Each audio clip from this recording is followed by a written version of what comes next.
नमस्कार, आदाब, सत श्री अकाल। स्वागत है आप सभी का आपके अपने YouTube चैनल में।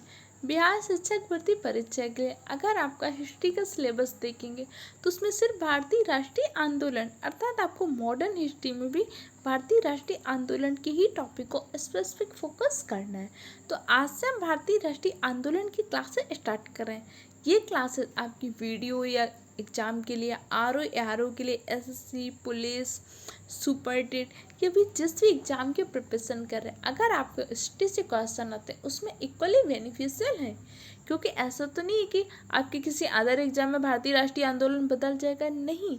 इसलिए ये क्लासेस आप सबके लिए इक्वली हेल्पफुल है। ओके, अभी एक्चुअली बीपीएससी वाले बच्चों का पेपर चल दिया है, इसलिए उनको टारगेट करके क्लासेस चलाई जा रही। बहुत जल्द आपकी आर ओ की क्लासेस भी स्टार्ट होंगी। ओके, तो चलिए स्टार्ट करते हैं। अगर हमें भारतीय राष्ट्रीय आंदोलन को समझना है तो उसकी रूपरेखा में समझनी होगी कि कैसे भाई पहले तो हम परतंत्र हुए। अगर आप मॉडर्न हिस्ट्री को समझना चाहें तो मेरे शब्दों में अगर हम कहेंगे कि मॉडर्न हिस्ट्री क्या है, तो सबसे पहले हम क्या हुए थे, स्वतंत्र थे। स्वतंत्रता से हम परतंत्र हुए, परतंत्र से हम पुनः स्वतंत्र हुए। यही पूरी प्रक्रिया का अध्ययन हम करते हैं मॉडर्न हिस्ट्री के अंदर। भाई अंग्रेजों के आने से पहले या विभिन्न प्रकार के विदेशी आक्रांताओं के आने से पहले तो हम स्वतंत्र थे। धीरे धीरे विभिन्न प्रकार के विदेशी आक्रांता आ रहे, अंग्रेज आ रहे, धीरे धीरे पूरा भारत क्या हो जाता है, परतंत्र बन जाते हैं, गुलामी की वीडियो में जकड़ जाता है। फिर बहुत समय पश्चात तो हमें एहसास होता है कि भाई हम तो गुलाम बन चुके। पहले कुछ टाइम तो हम समझ ही नहीं पाते कि हम गुलाम बन चुके। हम तो आराम से जश्न मना रहे हैं, अंग्रेज हमें गिफ्ट दे रहे हैं, अंग्रेज हमारे लिए ये कर रहे हैं, हम उसका जश्न मना रहे हैं। धीरे धीरे हम पता चलते हैं कि भाई हम तो गुलामी की जकड़ियों में रट गए। तब हमें क्या होता है, भाई अब हमें स्वतंत्र होना है। उसके लिए हम फिर पूरा भारतीय राष्ट्रीय आंदोलन होता है, संघर्ष होता है।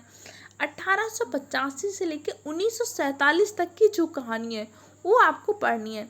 लेकिन 1885 तक की स्थितियाँ कैसे बनी उसको हम थोड़ा सा शॉर्ट में समझ लेते हैं, ताकि अगर यहाँ से भी क्वेश्चन आता है तो आप आसानी से कर पाएंगे। अगर आपको कहीं भी कोई चीज़ दिक्कत हो रही हो, कन्फ्यूजन हो रही हो, आप कमेंट सेक्शन द्वारा पूछ सकते हैं। ओके, आपको देखिए मेहनत करनी पड़ेगी। मेहनत और गुणवत्ता से अगर आप समझौता नहीं करना चाहते तो आपका हमारे चैनल में स्वागत है।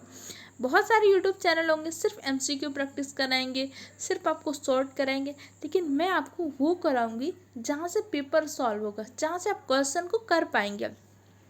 2 बच्चे पढ़ें, 4 बच्चे पढ़ें, लेकिन बच्चों सेलेक्ट हो, आपको पेपर में क्वेश्चन मिले, तब तो मेरे पढ़ाने का फ़ायदा है और आपको ये सारी चीज़ें आप आसानी से पेपर में सॉल्व कर पाएंगे। ओके, तो सबसे पहले हम भारत में यूरोपीय कंपनियों का आगमन का सीक्वेंस एक बार बहुत शॉर्ट में देख लेते हैं। सबसे पहले पुर्तगाल ईस्ट इंडिया कंपनी 1498 में आई थी। कौन आया था? वास्को डी गामा आया था। कहाँ पे आया था? केरल के कालीकट तट पर आया था। इसका स्वागत किया था आपके वहाँ के शासक जमेरी। जमेरी अनुशासक का नाम नहीं था, जमेरी अनुशासक की उपाधि थी। ठीक है। अब्दुल मजीद नामक गुजराती व्यापारी के हेल्प से वास्को डी गामा भारत आया था। वास्को डी गामा ने भारत में मसालों को व्यापार किया था, मुख्य रूप से काली मिर्च का, जिसमें 600 गुना से ज़्यादा लाभ कमाकर इंडिया से वापस किया था। क्लियर। अंग्रेजी ईस्ट इंडिया कंपनी की 1600 ईस्वी में इसका गठन हुआ था। महारानी विक्टोरिया से 15 वर्ष का राजाज्ञा पत्र लेकर ये भारत में व्यापार के उद्देश्य से आए थे। डच ईस्ट इंडिया कंपनी 1602 में इसका गठन हुआ था। डेनिश ईस्ट इंडिया कंपनी 1616 में। फ्रांसीसी ईस्ट इंडिया कंपनी का 1664 में गठन होता है। स्वीडिश ईस्ट इंडिया कंपनी का 1731 में गठन होता है। चाहे आपको स्क्रीनशॉट लेना हो तो स्क्रीनशॉट ले सकते हैं और इसकी पीडीएफ आपको टेलीग्राम चैनल में मिल जाएगी। अब क्या होता है, जब कंपनियां आ जाती है तो इनके मध्य में मुख्य रूप से क्या होता है, त्रिपक्षीय संघर्ष होता है। त्रिपक्षीय संघर्ष क्या होता है, एक तरफ तो क्या होता है, आपके पूरे भारत के जो भी राजा हैं, भारत के राजा हैं, स्वतंत्र शासक है, ये सब ठीक है। दूसरी तरफ क्या होते हैं, आपकी अन्य सभी विदेशी कंपनियां, जितनी भी विदेशी कंपनी है, और तीसरे थे आपके अंग्रेज। इन्हीं तीनों के बीच क्या होता रहेगा, एक त्रिपक्षीय संघर्ष होता रहेगा। जैसे क्रिकेट की फील्ड में बैटिंग हो रही ना, ऐसे बैटिंग होती रहेगी। अंततः इसमें सफलता किसको मिलेगी, अंततः रूप से इसमें सफल हो जाएंगे आपके ब्रिटिशर्स, अंग्रेज सफल हो जाएंगे और भारत को अपनी सत्ता में शामिल कर लेंगे, भारत को अपने हथियार में कर लेंगे। क्लियर हो गया। अब आगे देखते हैं। अभी क्या हो रहा है कि 1707 में औरंगजेब की मृत्यु हो गई। औरंगजेब की मृत्यु के पश्चात मुगल जो साम्राज्य था ताश के पत्तों के तरीके बिखरने लगा, क्योंकि औरंगजेब ने क्या कर रखा था, पूरे साम्राज्य को एक सूत्र में बांध रखा था। लेकिन उसके पश्चात क्या होता है, कोई इतना योग्य शासक नहीं होता कि पूरे मुगल साम्राज्य को संभाल पाए। तो धीरे धीरे यहाँ से क्या होता है, पतन स्टार्ट हो जाता है। अब जैसे छोटे छोटे राज्य होते हैं, आपका बंगाल क्या हो जाता है, अपने आप को औरंगजेब के बाद स्वतंत्र सत्ता स्थापित करता है। हैदराबाद के निजाम अपनी चला रहे होते हैं, उधर टीपू सुल्तान की अपनी चल रही होती है, विभिन्न देसी रियासतें अपने आप को अलग कर रही। तो अब भारत क्या हो रहा है, छोटे छोटे टुकड़ों में बट रहा है। जैसे अकबर ने, अशोका ने, इन सब ने क्या किया, लगभग पूरे भारत को अपने आधिपत्य में ले रखा था। उसी प्रकार औरंगजेब ने भी अधिकांश भारत के मजबूत हिस्सों में अपना आधिपत्य स्थापित कर रखा था।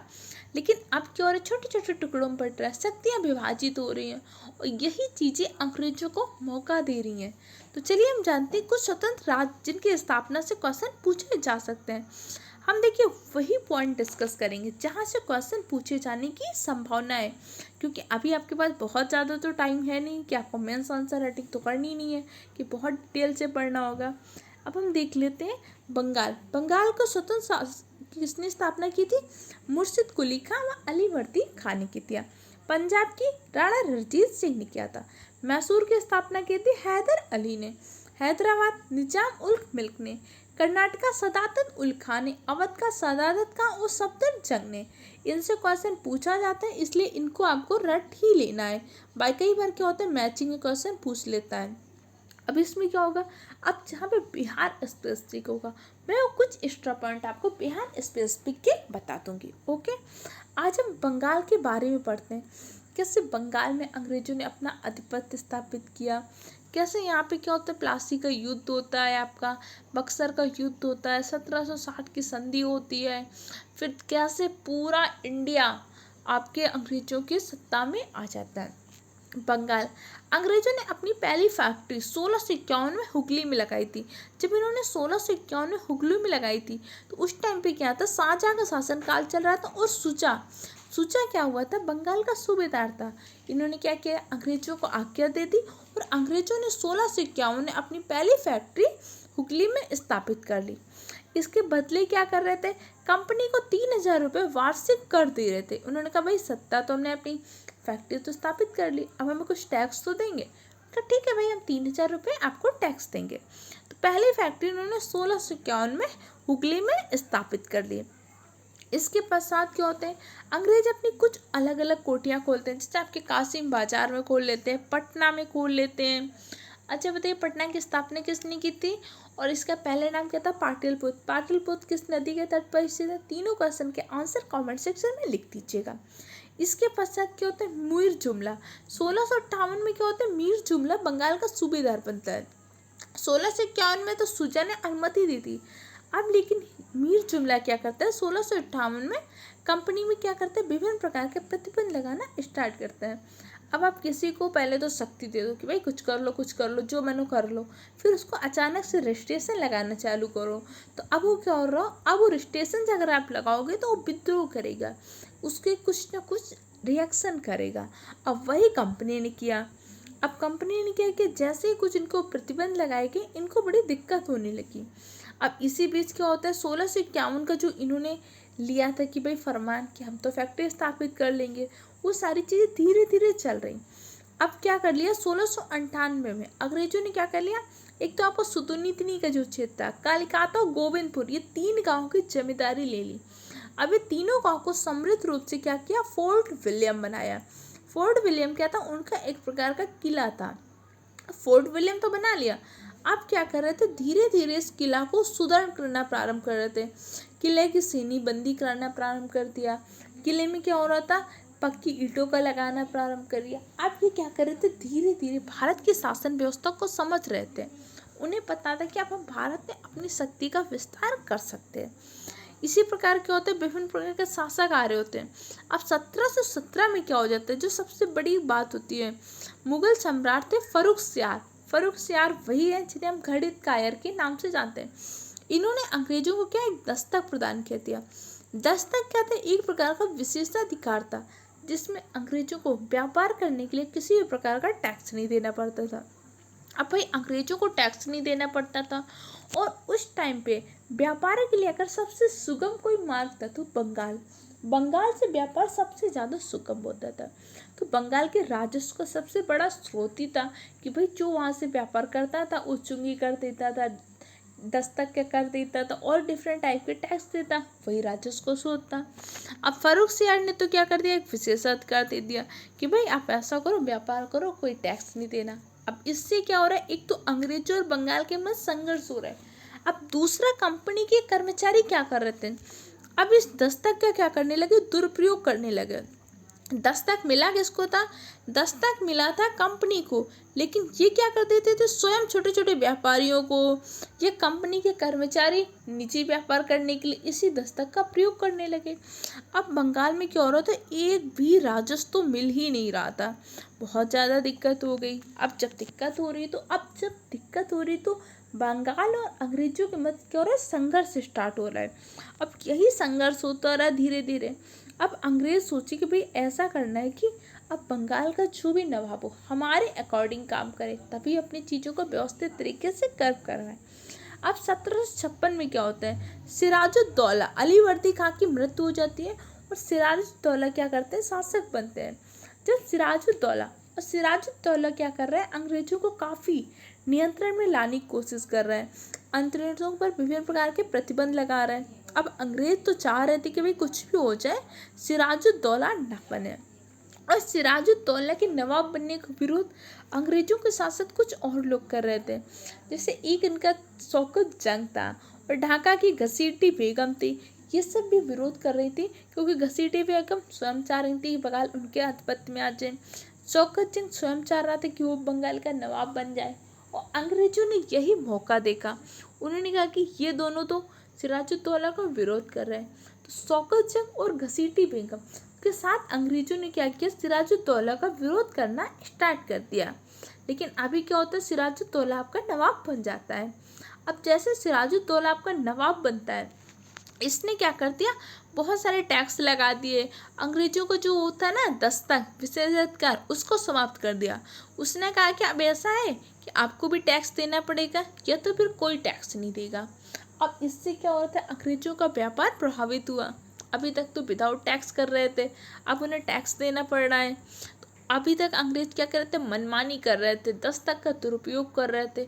अब उन पे सिराजुद्दौला ने क्या कर दिया, नियंत्रण लगाना स्थापित कर दिया। अभी यहाँ पे कोई भी फैक्ट नहीं है, बस आप एक समझिए, एक मैप बना लीजिए कि ऐसी घटनाएं हो रही थी, इसको स्टोरी के रूप में बस सुनते रहिए।